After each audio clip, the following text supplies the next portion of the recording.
Welcome back नाज़रीन। Programme में गुफ्तगू का सिलसिला जारी था और हम लोग डिस्कस कर रहे थे। हमारे साथ मुस्लिम लीग नून से गेस्ट मौजूद थे और उन्होंने अपनी राय का इजहार किया। हमें ज्वाइन कर चुके हैं अभी सेनेटर शहादत अवान साहब, पीपल्स पार्टी से इनका ताल्लुक है।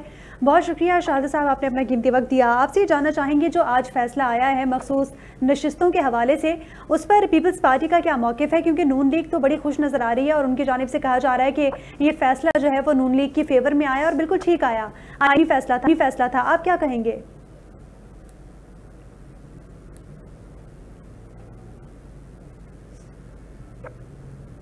सर आपको आवाज आ रही है?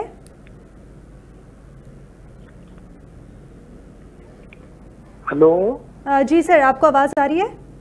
बिल्कुल आ रही है जी, बिल्कुल हुक्म। जी सर, मैं आपसे ये पूछ रही थी कि जो आज मखसूस नशिस्तों का फैसला है उस पर नून लीग की जानिब से तो कहा जा रहा है कि आईनी फैसला था और बड़ी खुशी का इजहार किया जा रहा है। पीपल्स पार्टी इस फैसले को किस तरह देखती है?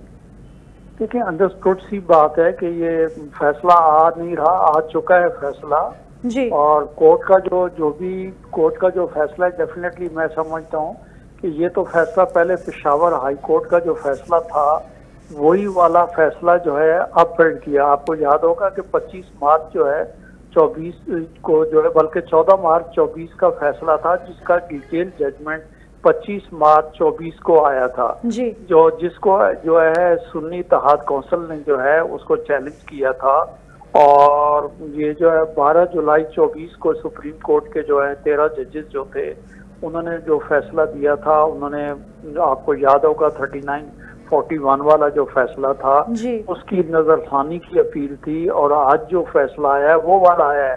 और वो जो 12 जुलाई का फैसला था उसको सेट असाइड कर दिया गया। मतलब ये हुआ कि पेशावर हाई कोर्ट का जो फैसला था जो कि सुन्नी इत्तेहाद जो है काउंसिल के खिलाफ था वो फैसला आज बहाल हो गया है। अगर वो फैसला बहाल हो गया तो उस वक्त तो ये पेशावर हाई कोर्ट ने कहा था कि चूंकि SIC जो है वो एज ए पार्टी इलेक्शन के प्रोसेस में नहीं थी, उसका जो सरबराह था वो खुद इंडिपेंडेंट उसने इलेक्शन लड़ा, तो उसको जो है वो रिजर्व सीट कहाँ से मिल सकती थी।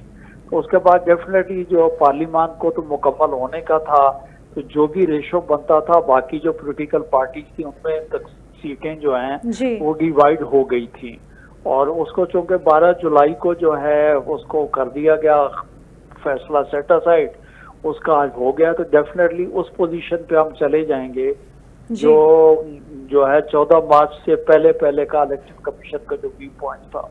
तो मेरे ख्याल में तो ये तो एक अदालत का कॉन्स्टिट्यूशनल बेंच का फैसला है, इसके ऊपर तो कोई दूसरी कोर्ट है नहीं कि इसके ऊपर कोई राय दी जाए।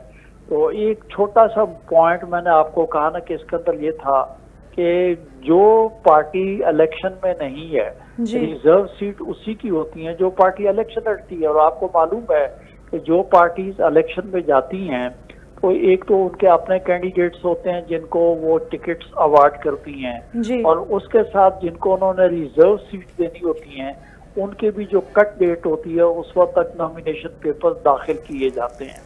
तो उस लिस्ट को अगर वो लिस्ट उनकी एग्जॉस्ट हो जाए तो उनसे फर्दर लिस्ट मांगी जाती है, लेकिन जो पार्टी इलेक्शन ही नहीं लड़ी तो उस पार्टी को कहाँ से सीटें मिलती। तो मैं तो समझता हूँ कि आज का फैसला जो है बेहतरीन फैसला है। बेहतरीन फैसला है। अच्छा सेनेटर साहब, आपसे भी जानना चाहूँगी, आपको लगता है कि इस फैसले के बाद नून लीग खुद को ऐवान में ज़्यादा मजबूत महसूस करेगी? क्योंकि इस फैसले के बाद अब नून लीग को अपने इत्तेहादियों की उस कदर ज़रूरत नहीं रहेगी जिस कदर पहले थी। आप क्या समझते हैं? देखें, ऐसा नहीं है, फिर आपने कैलकुलेशन सही नहीं की है। देखिए, अब बात यह है कि इत्तेहादियों समेत 2/3 मेजोरिटी हो जाएगी, ठीक, लेकिन बात यह है कि इत्तेहादियों के बगैर तो मैं समझता हूँ कि एक पल के लिए भी ये हुकूमत नहीं खड़ी हो पाएगी, क्योंकि उसमें बहुत बड़ी पार्टी है पाकिस्तान पीपल्स पार्टी।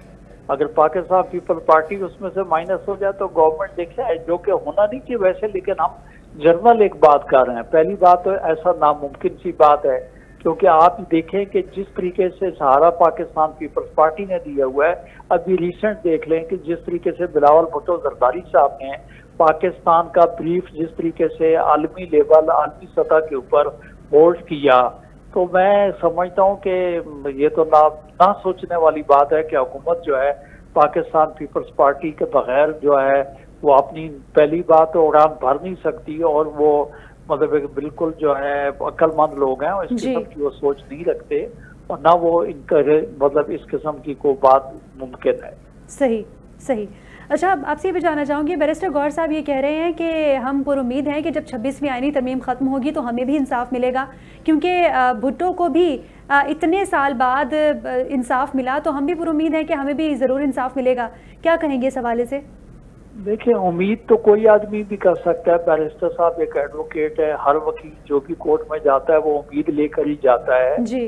तो दुनिया उम्मीद के सहारे जिंदा है। लेकिन फिलहाल की जो मतलब ये हकीकत है, जमीनी हकायक हैं, उनको आप देखें तो ये फैसला तो पीटीआई के खिलाफ आ चुका।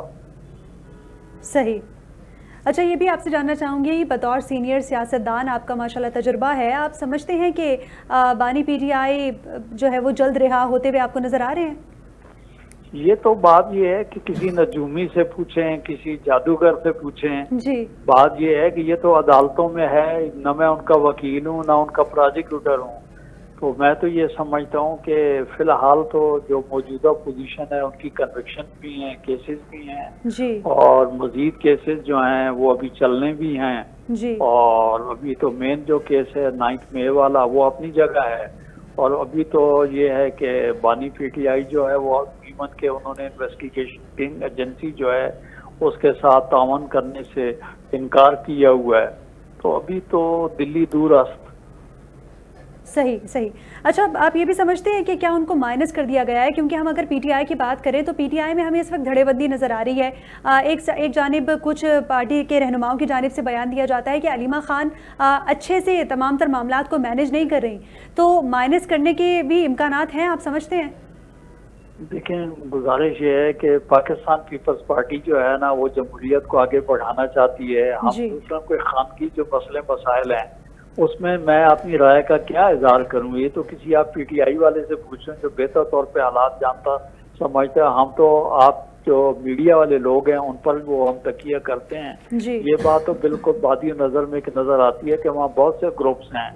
वहाँ पे देख लें कि गंडापुर का ग्रुप अलग है और जो बानी की बहनें हैं उनका ग्रुप अलग है। उसके अलावा बैरिस्टर साहब चेयरमैन जो हैं वो अपनी पार्टी को एज ए चेयरमैन चला रहे हैं। तो वो ये इस किस्म की डिवाइड जो है वो तो यकीनी तौर पे देखने में आती है। ठीक, सही। बहुत शुक्रिया सेनेटर शहादत अवान साहब, आपने अपना कीमती वक्त दिया और अपनी पार्टी के तज्जिए से आगाह किया। नाजरीन, आज आइनी फ़ैसला आया है मखसूस जो नशिस्तें थी उनके हवाले से, और हुकूमत जो है वो अपने आप को इस वक्त बहुत मजबूत पोजीशन में देख रही है, क्योंकि उनको ये लगता है कि अब इस फैसले के बाद उनको जो इत्तेहादी जमातें हैं उनकी ज़रूरत नहीं रही। लेकिन साथ ही जो इत्तेहादी जमातें हैं जैसे कि पीपल्स पार्टी, उनकी जानिब से ये मौक़िफ़ इख्तियार किया जा रहा है कि हुकूमत किसी भी सतह पर चली जाए उसको इत्तेहादी जमातों की लाजमी ज़रूरत रहेगी और इत्तेहादी जमातों के बगैर हुकूमत सर्वाइव नहीं कर पाएगी।